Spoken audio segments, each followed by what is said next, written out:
ប្រាប់បងថាបាយដូចមកហែកបេះដូងសំដីអូនសែនឆ្កងបងទ្រាំស្ដាប់លំចប់អូនថាធន់មកបងថាមិនគួរឲ្យស្រឡាញ់អូនចង់ឲ្យបងចេញពីជីវិតអូនអ្វីដែលអូនត្រូវការបងមិនជំទាស់ទេតែបងសុំមាសមេនៅក្បែរអូនមួយយំចាប់ពីថ្ងៃស្អែកនេះបងនឹងលែងឲ្យឃើញមុខបងនឹងចេញឲ្យផុតពីជីវិតអូនចាប់ពីស្អែកតទៅទៅអូនលែងលំបាកទៀតហើយក៏គ្មានទៀតឡើយអ្នកនៅទៅមុខនឹងតែអូនធ្លាប់ស្នេហ៍ហើយប្រែថាស្អប់បងផុត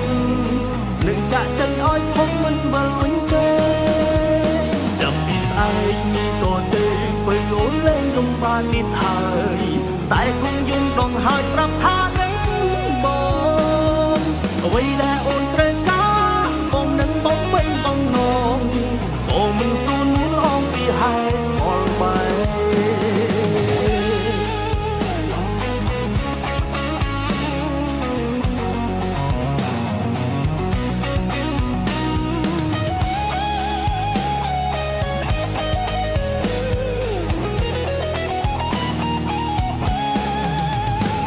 សុខមកប្រាប់បងថាបាយដូចមកហែកបេះដូងសំដីអូនសែនឆ្កងបងទ្រាំស្ដាប់លំចប់អូនថាធន់មកបងថាមិនគួរឲ្យស្រឡាញ់អូនចង់ឲ្យបងចេញពីជីវិតអូនអ្វីដែលអូនត្រូវការបងមិនជំទាស់ទេតែបងសុំមាសមេនៅក្បែរអូនមួយយំចាប់ពីថ្ងៃស្អែក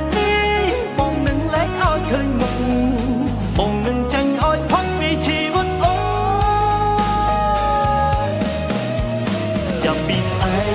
កតទៅបើអូនលែងលំបាកទៀតហើយក៏គ្មានទៀតឡើយអ្នកនៅទៅមុខដូចតែអូនធ្លាប់ស្នេហ៍ហើយប្រែថាស្អប់បងផុតនឹងចាក់ចេញឲ្យផុតមិនវិលវិញទេចាប់ពីស្អែកតទៅបើអូនលែងលំបាកទៀតហើយតែគង់យំដងហើយប្រាប់ថានឹងបងអ្វីដែលអូនត្រូវការបងនឹងបងវិញបងនងក៏មិនស៊ូនអងពីហេតុផលបែបចាប់ពីស្អែកតទៅបើអូនលែងលំបាកទៀតហើយក៏គ្មានទៀតឡើយអ្នកនៅទៅមុខនឹងតែអូនធ្លាប់ស្នេហ៍ហើយប្រែថាស្អប់បងផុតនឹងចាក់ចេញឲ្យផុតមិនវិលវិញទេចាប់ពីស្អែកតទៅបើអូនលែងលំបាកទៀតហើយតែគង់យើងដងហើយប្រាប់ថា